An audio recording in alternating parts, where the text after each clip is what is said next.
Yo, what's good, YouTube? It's your boy Cal bringing you another video on the channel today. So what's going on? How you guys been?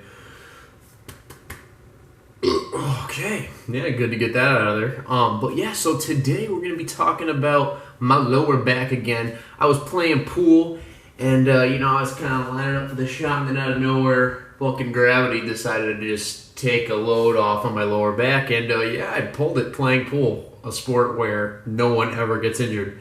But your boy found a way to do it all by himself. Yeah, but so we're going to be talking about that today, how it overnight kind of had a damaging effect on my spiritual, mental, physical state, and how I worsened it by identifying with my lower back as if that pain was who I truly am. And so I'm going to kind of describe that, the process I did to kind of break that down, identify it, recognize it, and just overall move forward to take action of what is and move into a place of acceptance. So yeah, without further ado, let's get right into the video.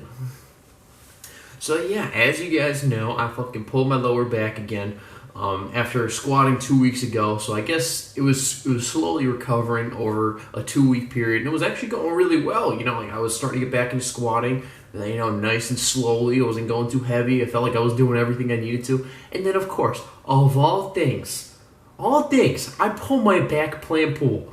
Not freaking squatting 250 pounds. No.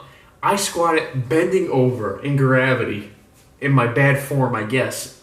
Just kind of was just like, yep, nah, sorry, man, you're going to have a bad back. But, after that occurred, I was like, oh man, this really fucking sucks, and then kind of throughout the whole night, this happened around like 7:30 last night. Today's Friday, last night was Thursday, and happened around 7:30 last night, and it felt even worse than the first one. Like, the recovery process did not feel as smooth, and to be fair, it hasn't even been a day yet, but I am feeling better now. But I kind of attached onto it and became, I attached onto it and I let the lower back pain become who I am. It dictated my thoughts. It dictated the way I acted. It dictated the way I was thinking. Although when I was around my friends, I was good because I was distracted. But when I got back here to my dorm, I started to just think that's all I could think about. That was my reality. And through like my own internal beliefs of being like, oh dude, this fucking sucks. I'm never gonna recover. And like blah blah blah blah blah blah blah blah. It just never stops. It's the chain reaction of just compulsive thoughts coming in and out. And I ultimately came to the realization that I am fine. I literally just have to do the exact same thing I did 2 weeks ago, and I'll be good. I just have to be a little bit more mindful and conscious of moving into a place of where I just, maybe even when I'm playing pool or just bending over in general, not for particular reasons, but I just have to be more aware that that could potentially happen. And so I just got to be a little bit more cautious. And yeah, so I just kind of want to tell you guys, when something bad happens to you, say you are sick, say you even have a disease. I know this is kind of extreme, but Eckhart Tolle says a great deal of individuals identify with that disease, and they let that disease dictate their mood, dictate how they feel, and overall, it makes sense because let's just say they have like cancer or something like that. That's a very valid reason to feel sad.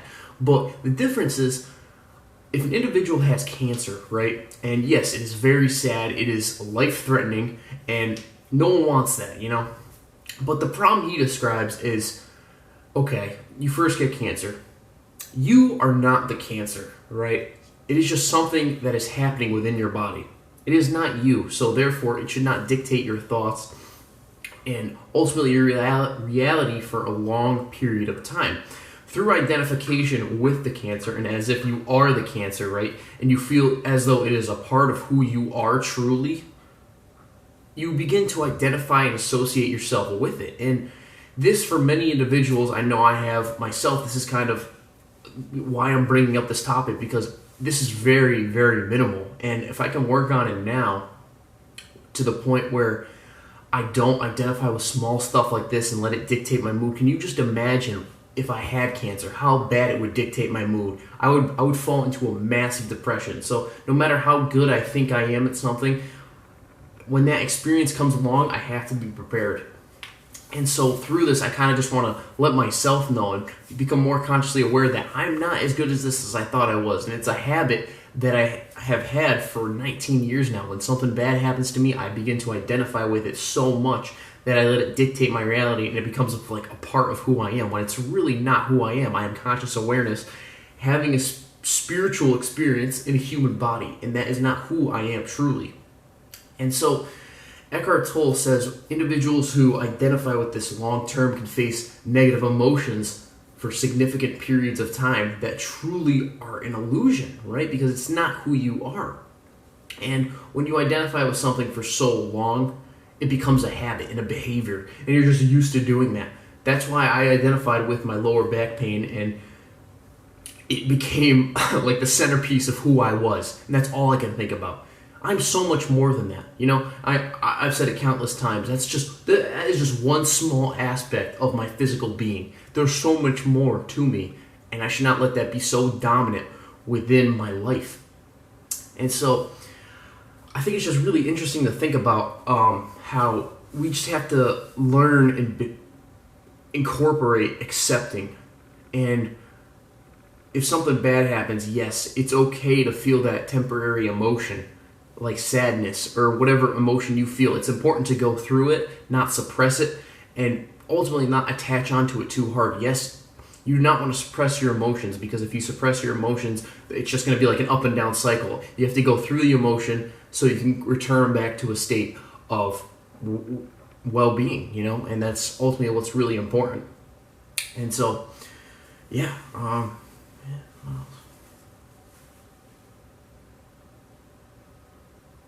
so it's moving into a place of surrender, being like, okay, yes, this happened. All right, I did fuck up my lower back. There's no real reason to complain about it, because it already happened. And through me complaining about it, I'm disputing the present moment, and I'm disputing what happened. Like, okay, I have a lower back injury. How am I going to take steps to resolve this issue? And that's really where I have to move into a place of reflection, being like, okay, yes, I have this injury. What am I going to do about it? And not just complaining about it, identifying it, making it who I am, because that's truly not. That's an illusion. It's not real, you know? And it really comes down to like just bad habits, bad thinking habits. I've done that so much over the past 19 years of just refuting the present moment rather than taking steps to better myself within that present moment. And you can kind of see the difference there. You're kind of like, imagine yourself running into a brick wall constantly. You're never going to get through that brick wall. But on the other side, right, there's a door. And if you go through that door, you start to make your way inside and find what you want, you know? And it's really about